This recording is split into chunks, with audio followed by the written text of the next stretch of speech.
좋은 금요일 아침입니다.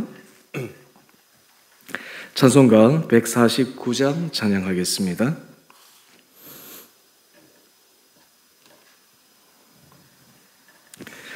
찬송가 149장입니다. 주 달려 죽은 십자가 우리가 생각할 때에 세상에 속한 욕심을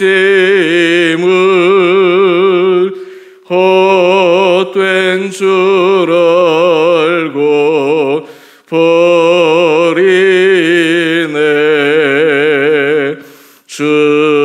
죽으신 구주 밖에는 자랑을 말게 하소서. 보혈의 공도 힘입어 교만한 마음을 버리네. 못 박힌 손발 보니 큰 자비 나타내셨네.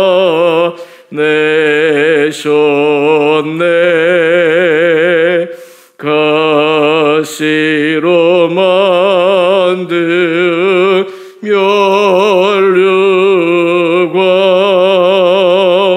우리를 위해 쓰셨네. 온 세상 만물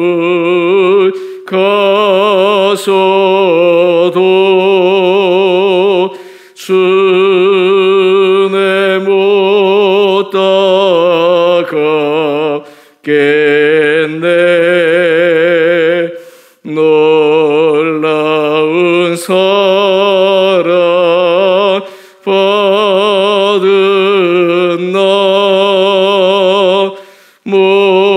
몸으로 재물 삼겠네.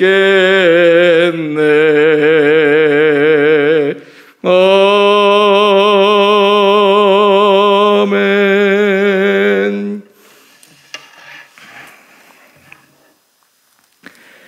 오늘 말씀 누가복음 22장 14절에서 23절까지 말씀입니다.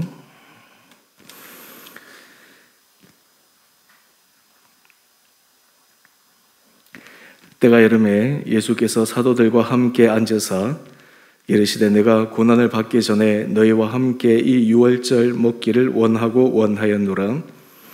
내가 너희에게 이르노니 이 유월절이 하나님의 나라에서 이루기까지 다시 먹지 아니하리라 하시고 이에 잔을 받으사 감사기도 하시고 이르시되 이것을 갖다가 너희끼리 나누라. 내가 너희에게 이르노니 내가 이제부터 하나님의 나라가 임할 때까지 포도나무에서 난 것을 다시 마시지 아니하리라 하시고 또 떡을 가져와 감사기도 하시고 떼어 그들에게 주시며 이르시되 이것은 너희를 위하여 주는 내 몸이라. 너희가 이를 행하여 나를 기념하라 하시고 저녁 먹은 후에 잔도 그와 같이 하여 이르시되 이 잔은 내 피로 세우는 새 언약이니 곧 너희를 위하여 붓는 것이라. 그러나 보라, 나를 파는 자의 손이 나와 함께 상에 있도다. 인자는 이미 작정된 대로 가거니와 그를 파는 그 사람에게는 화가 있으리로다 하시니 그들이 서로 묻되 우리 중에서 이 일을 행할 자가 누구일까 하더라. 아멘. 좋은 금요일 아침입니다. 하나님께서 오늘 이 하루도 우리 사랑하는 성도님 한 분 한 분들 은혜 가운데 강건하게 붙들어 주시기를 원합니다. 주님이 우리 삶을 훈련시켜 나가실 때 쓰시는 보편적인 방법이 있습니다. 바로 기다림 또한 때를 분별함입니다. 하나님께서 우리에게 은혜 주시고 우리에게 약속으로 주신 말씀들이 이루어질 때까지 우리는 기다려야 합니다. 하나님께서 이 기다림을 위해 우리에게 주신 그 말씀, 사실 이것을 붙들고 살아가는 기다림, 이 기다림의 훈련이 또한 영성 훈련 가운데 굉장히 중요합니다. 사실 기다리지 못하면, 그리고 기다림을 통해서 하나님의 말씀이 온전히 성취되기를 소망하며 그 말씀을 붙드는 성실한 훈련이 되어지지 못하면 온전한 믿음으로 자라가기가 어렵습니다. 또한 뿐만 아니라 이 기다림으로만 끝나는 것이 아니라 하나님께서 그 일을 이루실 때가 되면 이 때가 바로 그때이구나 라고 하는 것을 분별해야 합니다. 그리고 그때 하나님께서 주시는 감동을 따라 또 하나님께서 주시는 은혜를 따라 거기에 맞게 적절하게 대응하고 적절하게 행동을 해야 합니다.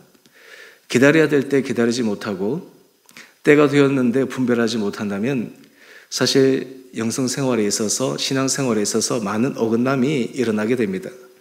실제로 우리 삶의 자리에서 어려움을 겪는 것 중에 하나가 하나님 앞에 기다려야 될 때인데 기다려야 될 줄 모르고 그 기다림의 시간이 힘들어하거나 어려워하거나 피할 때 사실 그때 우리 신앙의 상태가 흔들리기도 합니다. 어떤 때는 주님께서 분명히 이때다 알려주실 그 시간이 있습니다. 그럼에도 불구하고 우리의 상황에서 이러한 저러한 이유로 그게 반응하지 못하는 순간들이 있습니다. 오늘 말씀을 통해서 우리가 하나님 앞에서 기다림과 또한 동시에 그때가 되었을 때 우리가 어떻게 반응을 해야 하는가라고 하는 것을 오늘 예수님의 마지막 성만찬 이 장면을 통해서 함께 묵상하기를 원합니다. 오늘 14절 말씀을 한번 보시죠. 때가 이르매 예수께서 사도들과 함께 앉으사 예수님께서 이 땅에 오시고 그리고 예수님께서 공생의 사역의 클라이막스인 이 십자가에 지는 사건, 사실 이것은 오래전부터 준비된 것이었습니다. 계획된 것이었습니다. 이제 그때가 다가온 것입니다.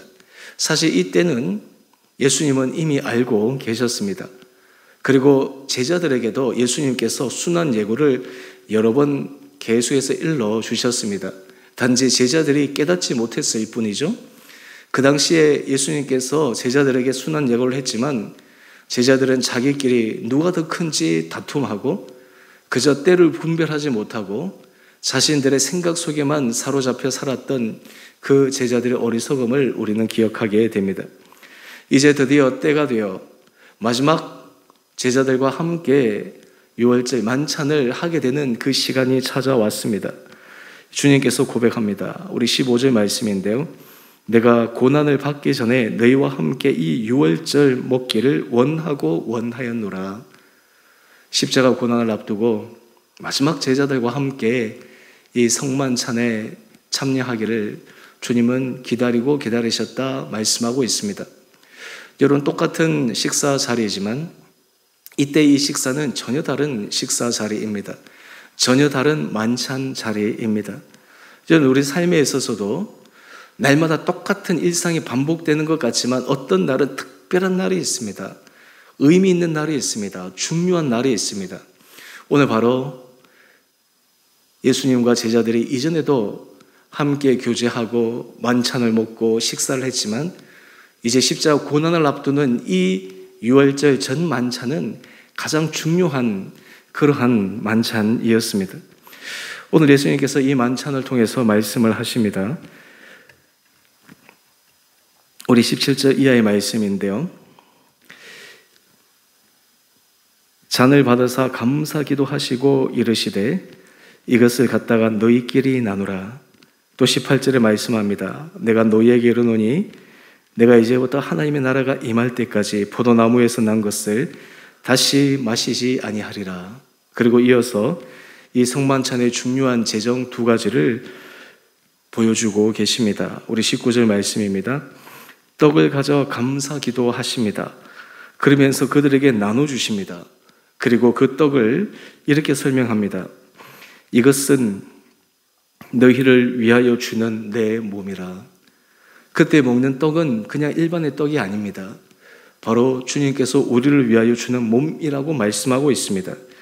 또한 뿐만 아니라 우리 20절 말씀을 한번 보십시다. 잔을 채우시고 그리고 잔을 부으시고 말씀합니다. 이 잔은 내 피로 세우는 새 언약이니 곧 너희를 위하여 붓는 것이라. 이 잔은, 이 포도주는 예수님께서 십자가에서 우리를 위하여 흘리신 그 피를 상징하는 것입니다.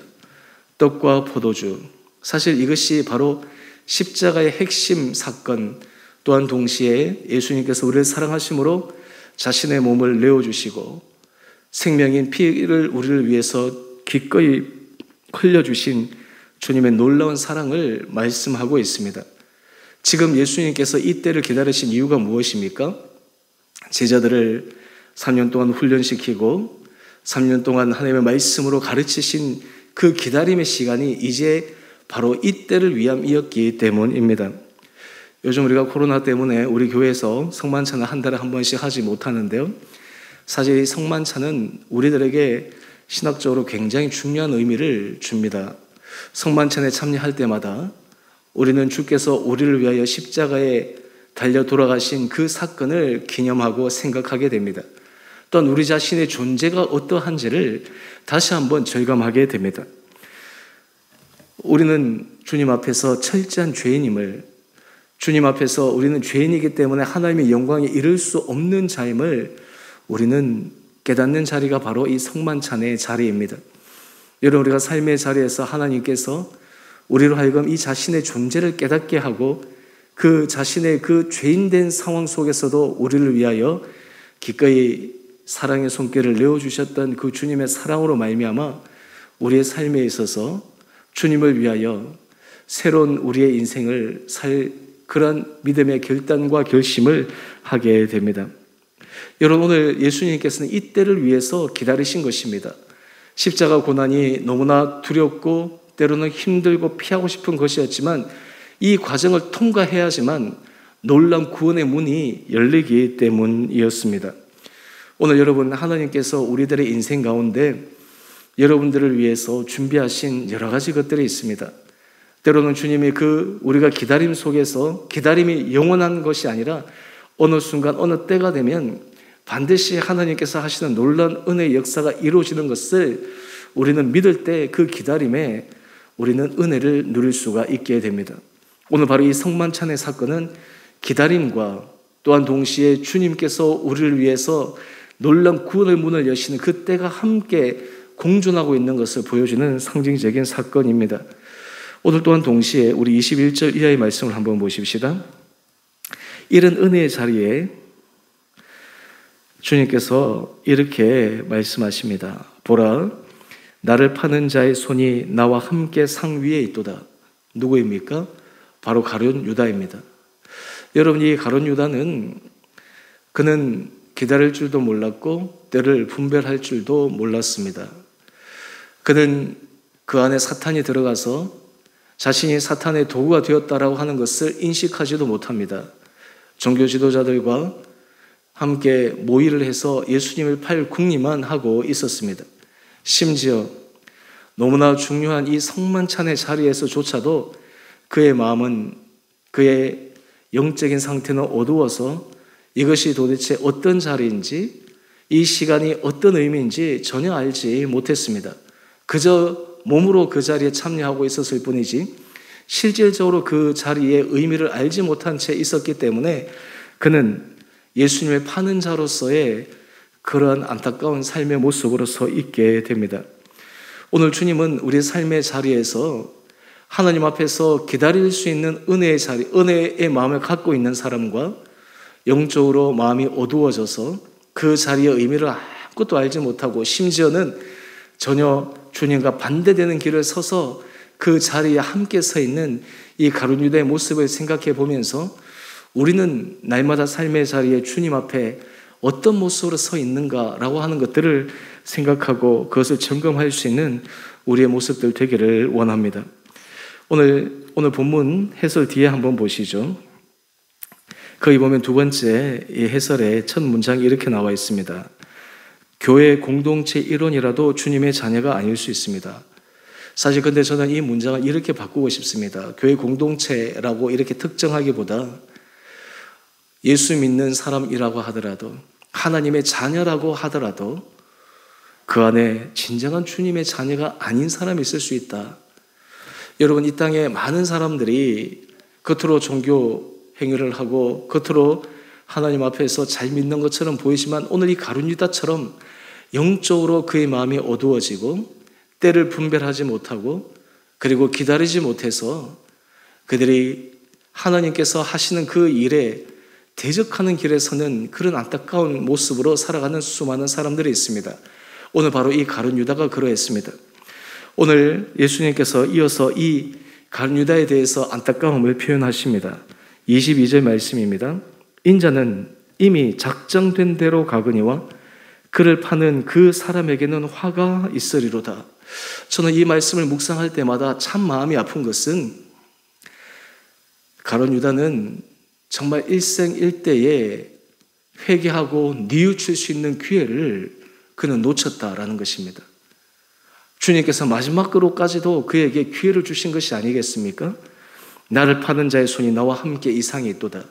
다른 제자들은 그 말의 의미를 모르지만 가룟 유다는 알았지 않겠습니까?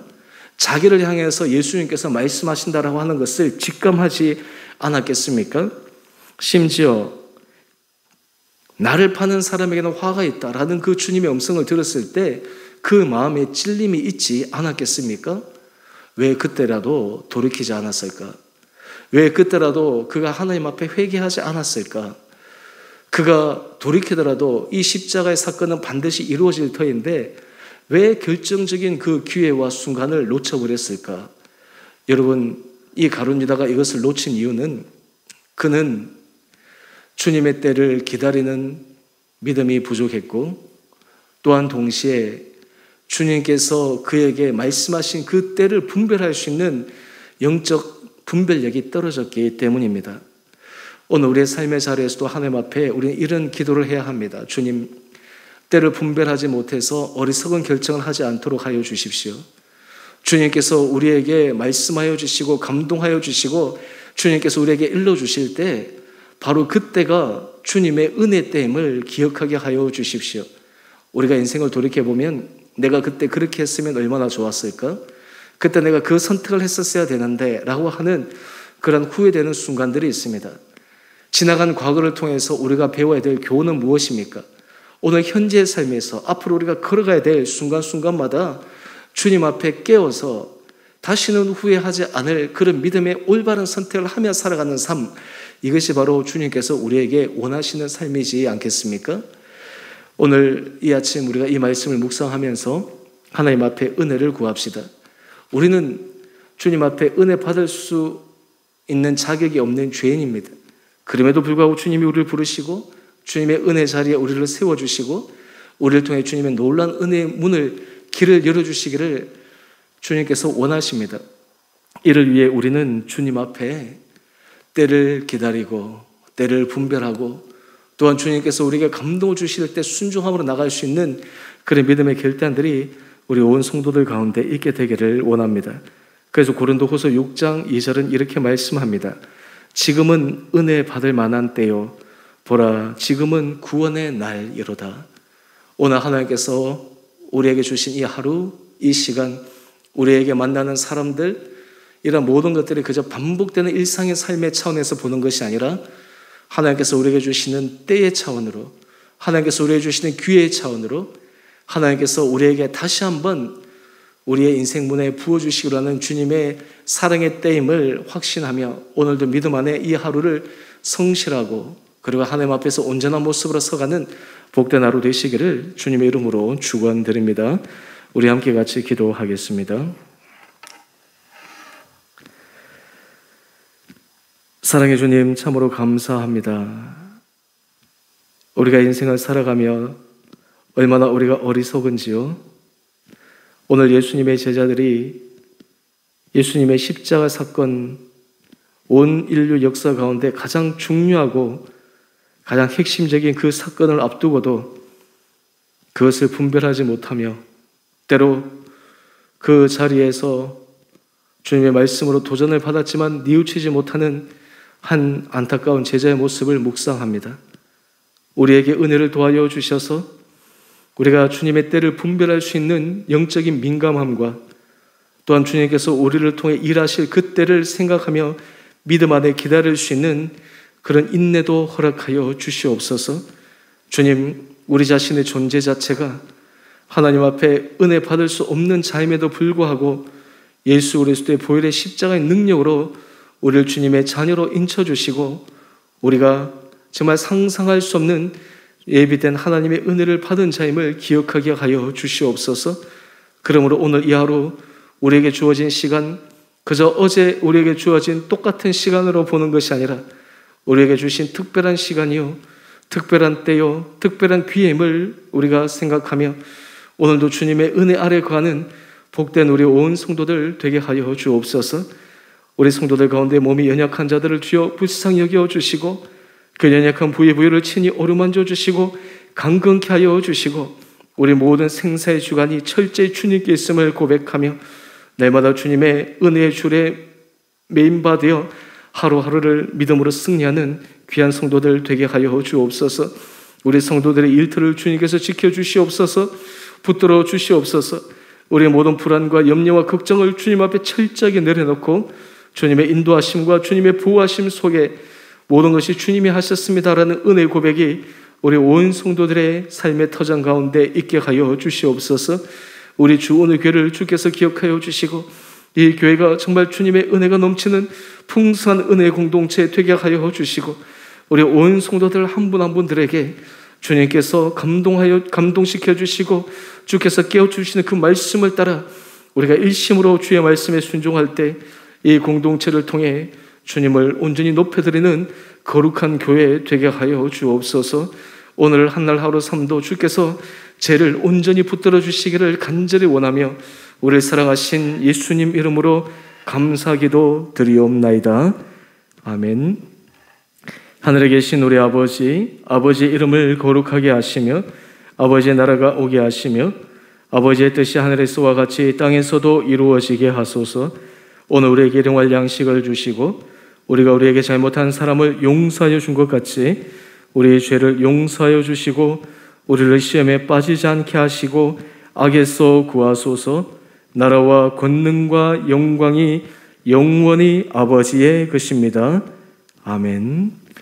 오늘도 믿음 안에서 승리하시는 복된 하루 되시기를 바랍니다.